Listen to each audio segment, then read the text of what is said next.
Assalamualaikum warahmatullahi wabarakatuh. Perkenalkan, nama saya Fikri Syarif Haikal dengan NRP 532 11135 dari Departemen Statistika. Pada kesempatan kali ini untuk memenuhi tugas dari fisika, saya akan menjelaskan tentang dinamika partikel.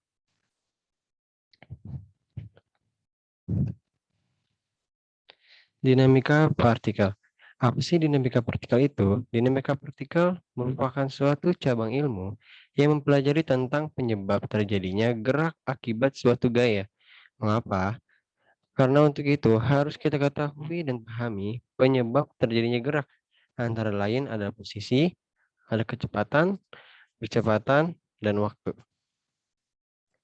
Selanjutnya ada hukum Newton, di mana di dinamika partikel tersebut ada 3 hukum Newton. Hukum Newton yang pertama, yaitu hukum Newton dikatakan demikian karena tidak adanya gaya yang bekerja pada benda atau bisa dikatakan resultan gaya yang bekerja bernilai nol. Hal ini yang menyebabkan benda tersebut akan diam atau bergerak lurus beraturan. Dengan rumusnya sigma F sama dengan nol. Selanjutnya ada hukum Newton 2. Hukum Newton 2 menjelaskan tentang hubungan antara resultan gaya yang bekerja pada benda dengan massa dan percepatannya. Dengan begitu, kecepatan yang dialami benda akan sama dengan hasil bagi antara resultan gaya dengan massa benda tersebut. Dengan rumus sigma F sama dengan massa dikali percepatan. Yang terakhir, hukum Newton ketiga. Hukum Newton ketiga merupakan hukum aksi reaksi, yaitu ketika kita memberi aksi terhadap suatu benda atau partikel, maka benda tersebut akan memberikan reaksi yang besarannya sama, namun arahnya berlawanan. Dengan rumus F aksi sama dengan min F reaksi. Min dari hal tersebut itu bukan berarti nilainya negatif, melainkan arahnya yang berlawanan. Berikut contoh-contohnya dari hukum Newton. Ada hukum Newton 1, contohnya seperti yang dilihat pada gambar tersebut. Ketika kita sedang duduk pada kursi penumpang dan pengemudi melaju dengan kecepatan yang cukup kencang, secara tiba-tiba rem mendadak karena di depannya ada sapi yang sedang lewat. Otomatis tubuh kita akan terdorong ke depan untuk mempertahankan posisinya. Hukum Newton 2 contohnya adalah ketika kita mendorong meja kosong tanpa muatan dengan mendorong meja yang penuh dengan muatan, tentu akan lebih berat yang berisi muatan, karena semakin beban yang ada akan semakin kecil percepatannya. Dan hukum Newton ketiga yaitu aksi reaksi, ketika kita bermain papan beroda sambil menarik tali, ternyata kita justru berjalan ke arah depan. Sedangkan yang kita lakukan adalah menarik tali yang arahnya berlawanan. Selanjutnya dinamika partikel, terdapat 3 gaya. Yang pertama gaya berat atau gaya gravitasi. Gaya berat dalam hal ini disebabkan oleh gravitasi yang percepatannya sama dengan percepatan gravitasi, yaitu 9,8 atau 10 meter per second kuadrat. Dengan rumus gaya berat itu adalah W sama dengan M massa dikali G gravitasi.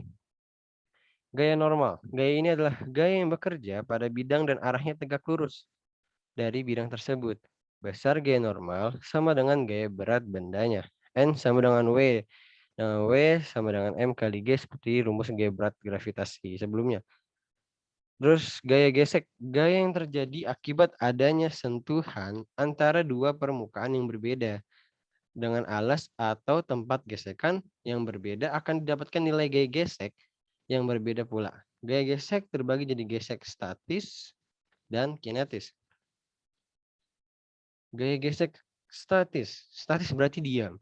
Jadi gaya gesek ini merupakan gaya yang bekerja pada benda diam. Besarnya gaya gesek statis merupakan hasil kali koefisien gesek statis dengan gaya normal. Dengan rumus Fs atau gesek statis sama dengan koefisien gesek statis kali gaya normal itu N. Yang kedua ada gaya gesek kinetis. Gaya gesek kinetis, gaya ini bekerja pada saat benda sedang bergerak. Besar gaya gesek kinetis merupakan hasil kali koefisien gaya gesek kinetis dengan gaya normal.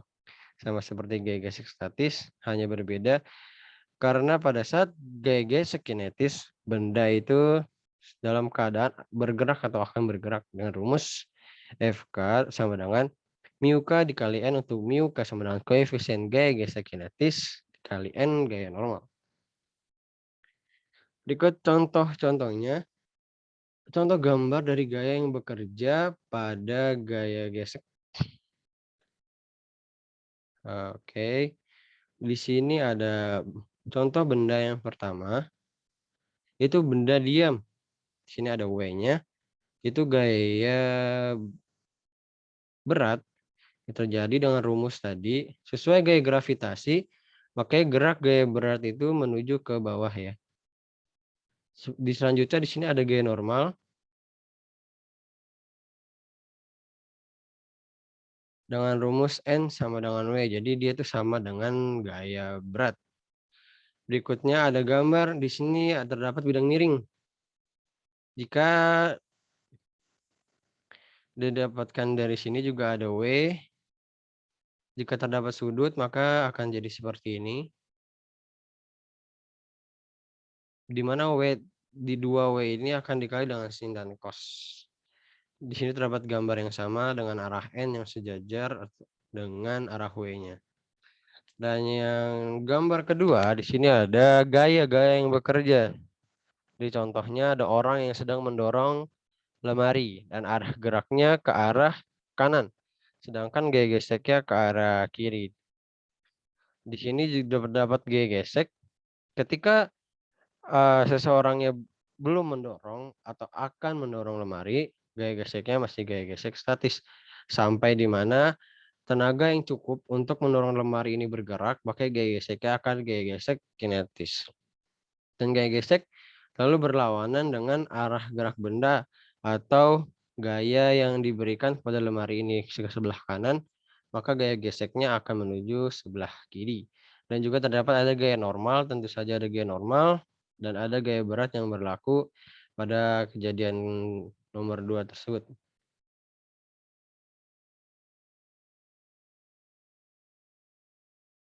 Baik, kita lanjut.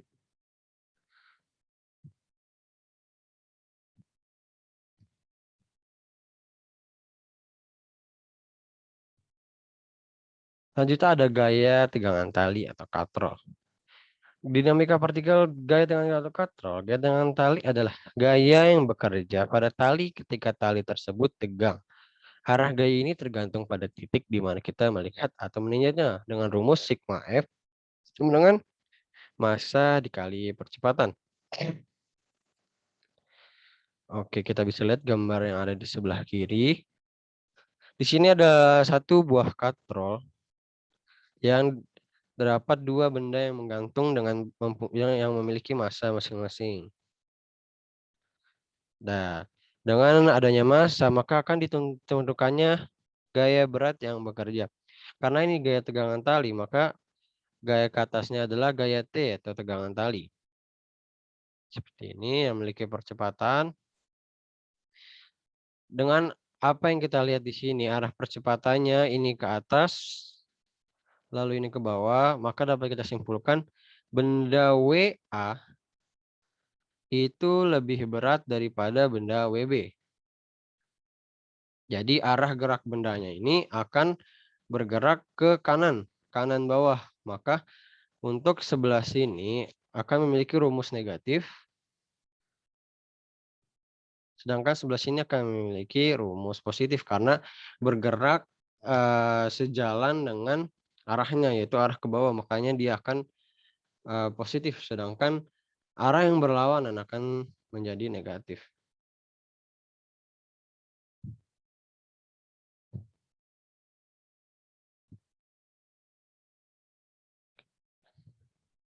Lanjut, materi selanjutnya dari dinamika partikel adalah gaya sentripetal. Gaya sentripetal adalah gaya yang bekerja pada benda yang bergerak melingkar. Gaya ini cara kerjanya selalu menuju pusat lintasannya. Jadi Fs sama dengan F sentripetal, gaya sentripetal sama dengan massa dari benda tersebut dikali percepatan sentripetal. Seperti gambar yang kita lihat di sini.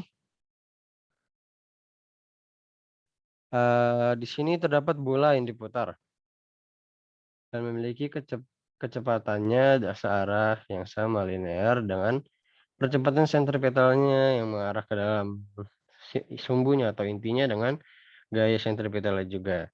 Jadi untuk, gaya sentripetal dengan gambar seperti ini kita akan menemukan rumus Fs sama dengan massa dikali percepatan sentripetal. Oke, sekian dari presentasi saya tentang dinamika partikel. Terima kasih atas waktunya. Mohon maaf dan wassalamualaikum warahmatullahi wabarakatuh.